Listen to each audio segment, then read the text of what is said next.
j'oublie pas mon chapeau. Tout le temps où je n'aurai pas de dents, je mettrai un chapeau. Pour que vous arrêtiez de regarder l'absence de dents et que vous voyez le beau chapeau que j'ai. Bref, je sais pas si c'est une bonne idée, mais bon, je me suis dit, allez, mets-toi un chapeau. Donc aujourd'hui, nous allons parler de acupression.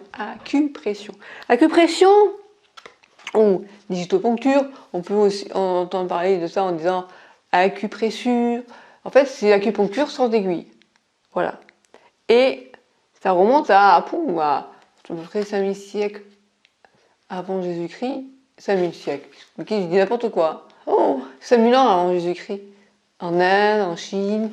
Et puis après, ça a été introduit en France, plus tardivement. Bref, alors, acupression, j'enlève mes lunettes, sinon je ne vois. Ah ouais. Pour lire.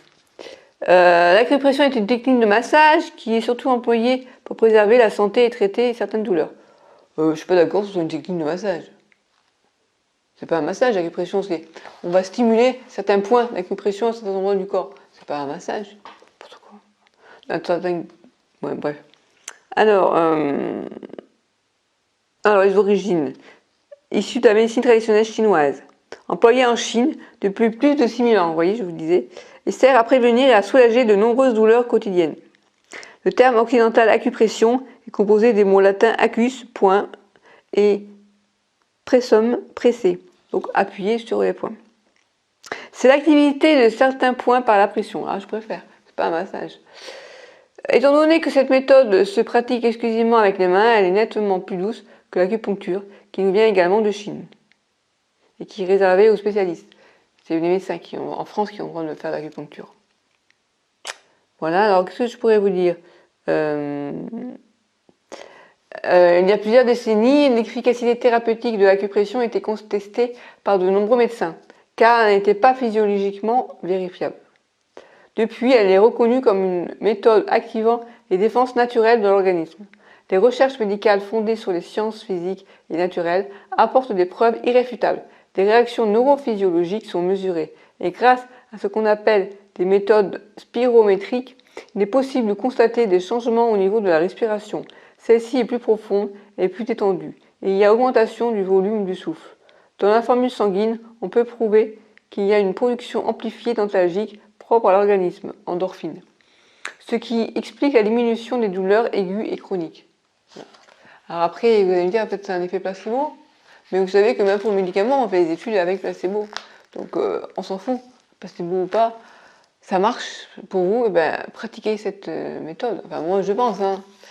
Les voies énergétiques et les points qui s'y trouvent, lesquels sont traités par la pression des doigts, ou par les aiguilles en acupuncture, sont mis en évidence par le microscope électronique. Ce sont des cordons fibreux de structure spécifique, des parties de l'enveloppe de tissu conjonctif de la musculature. Mais le plus important est avant tout que nous pouvons sentir sur nous-mêmes l'efficacité de l'acupression. Ouais, ce qui est important dans ce dit, c'est que ça va nous permettre de nous prendre en charge au niveau de notre santé, de notre bien-être, j'ai envie de dire aussi. Parce que ça agit aussi sur le bien-être, quand on respire mieux, quand on diminue le stress. Donc ça nous permet de nous prendre en charge nous-mêmes, parce que c'est accessible sur soi-même en fait. Même si on peut avoir... Après ça ressemble au shiatsu aussi, on a des techniques d'acupression quand on reçoit des séances de shiatsu. Et là c'est plus agréable peut-être de se laisser faire. Et voilà. Les deux sont complémentaires je trouve. Alors, le fait de se traiter soi-même consiste en grande partie à faire de la prévention, sans laquelle il est difficile de prendre soin de sa santé. C'est vrai que ça, c'est ce que j'aime bien dans les médecines naturelles, c'est ça justement, c'est que ça sert beaucoup en prévention. Et pas seulement pour guérir. Même si ça peut aussi aider à accélérer la guérison, on va dire. Pour en faire une qui soit adaptée, il faut se sentir responsable de soi-même. Ainsi qu'avoir quelques connaissances de base du potentiel et des limites des mesures auxquelles on a recours. Le domaine de la santé ne devrait pas relever exclusivement de la responsabilité des spécialistes. Nous devrions tous devenir des spécialistes. Ouais. C'est bien, on devient acteur de sa santé en fait. C'est ça qui est bien. En se traitant soi-même, nous réapprenons à être attentifs aux signaux envoyés par notre corps et à réagir à temps. Nous devenons alors plus réceptifs. Mieux vaut prévenir que guérir. L'importance de la prévention dans la médecine traditionnelle chinoise se reflète dans les proverbes chinois comme celui-ci. Se préoccuper de sa santé quand on est déjà malade, c'est comme si l'on cherchait la source quand on est déjà assoiffé. La médecine chinoise consiste principalement à développer son énergie vitale pour garder la santé. Si ce n'est pas le cas, c'est que la médecine échoue. Dans la Chine ancienne, les médecins étaient rémunérés aussi longtemps que les membres d'un clan étaient en bonne santé. Une maladie était d'abord et avant tout l'expression de l'inaptitude du médecin. Sa rémunération était alors suspendue. Et ouais, nous c'est complètement différent quoi. C'est pas du tout ça. Ouais. Notre médecine moderne vise davantage à traiter les douleurs et les maladies. On parle volontiers de prophylaxie, mais seulement tant que cela ne coûte rien à la société. Il nous incombe donc à nous d'agir individuellement pour ne pas tomber malade. La santé en tant que processus et non en tant qu'état. Aussi longtemps que nous sommes en forme, nous considérons que la santé est un état normal. Notre langage quotidien est révélateur. Nous disons rester en forme. Alors que rien dans la vie ne peut rester tel quel, même si c'est ce que nous souhaitons quelquefois. Eh ouais, la santé, c'est un bien qu'on doit sans cesse renouveler. C'est moi qui le dis. C'est de moi. Alors, bon, je ne vais pas continuer à dire ça, hein. C'est un petit bouquin sympa, mais j'ai envie de vous partager la réflexion que j'ai eue dans les commentaires sur le blog, sur la chaîne YouTube de Vivre avec, de la chaîne de Margot, Mathieu, enfin bref, où elle disait, pendant les fêtes, pour la nouvelle année, on dit toujours bonne santé. Et elle pouvait pas entendre ça. Elle me dit non mais comment on peut dire bonne santé à quelqu'un qui est malade chronique quoi? C'est pas possible. C'est se foutre de sa gueule quoi en gros. Parce qu'ils savent qu'on est malade, ils savent que ça va pas évoluer en bien. Comment on peut nous souhaiter la bonne santé? Et on discutait avec ma tante qui disait mais on souhaite la bonne santé pour dire même si on sait que t'es malade, pour que ça aille mieux ou que ça soit moins pire ou que ça soit, on se souhaite quand même une bonne santé même si on sait que ça va être compliqué. Bref. Alors bon, moi je dis que je pense à ma kiné qui disait mais Christelle, moi je te vois pas malade, t'es jamais malade. Ah, t'as la maladie, la sclérose en plaques, mais t'as jamais eu une rhume, t'as jamais eu une gastro, très rarement, je touche du bois parce que ça m'est arrivé quand même il y a 3 ans, j'ai eu une super grippe, depuis je me vaccine. Mais bon, ça m'arrive quand même d'avoir des gastro comme tout le monde. Mais elle disait que j'étais pas malade parce que je tombais jamais, elle me voyait jamais malade. Mais tu me reçois pour m'aider à, comment dire, pour faire les étirements, massage pour la sclérose en plaques et tu lui dis que je suis pas malade. Ça m'a fait bizarre, je me suis dit, comme quoi? Ouais, donc il y a malade et malade. Il y a maladie chronique et la maladie aiguë.